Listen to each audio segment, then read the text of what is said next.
Hi, this is Adam Van Nortwick again from Appalachian Physical Therapy. We're continuing on with our second video in this series of choosing proper shoe wear. I know in the last video I told you that next we would have Dr. Karen Stinson talking about how to choose proper shoes. However, before we get to that, I think it would be important to take our discussion on pronation, supination a little bit further so you can understand what part of the body actually controls pronation and supination, because that will allow you to better understand this concept and to better choose appropriate shoes for you. So if you remember in the last video, we talked about supination, which is where the outside of the foot turns in toward the ground.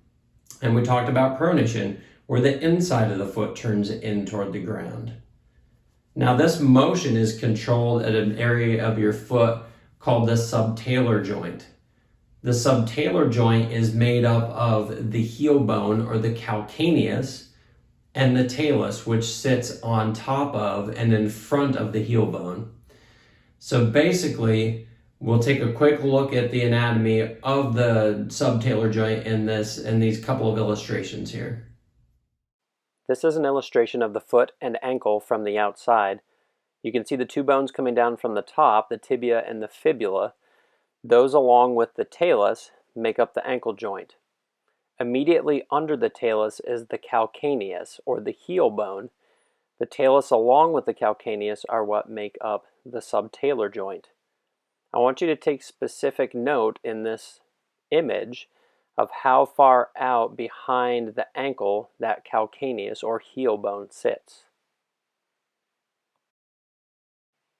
This image shows the foot and ankle from behind. Notice again how that talus sits on top of the calcaneus to form the subtalar joint.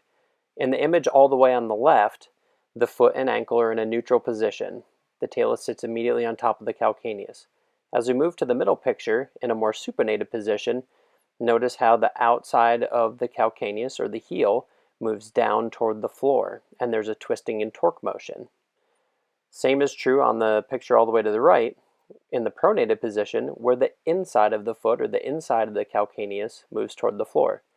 So it's really important to note this twisting and torque motion that goes on during pronation and supination. Finally, in this last image, we are looking at the foot and ankle from above. Again, note how the talus sits on top of the calcaneus. And like in the first image, where we looked at the foot and ankle from the side, it's important to note how far out that calcaneus sticks behind the ankle. This is going to be really important in determining how we control pronation and supination. I've taken the liberty of drawing a heel cup of a shoe in here so you can get some appreciation for how, if we have something that wraps around that calcaneus, we can really control that twisting and torque motion.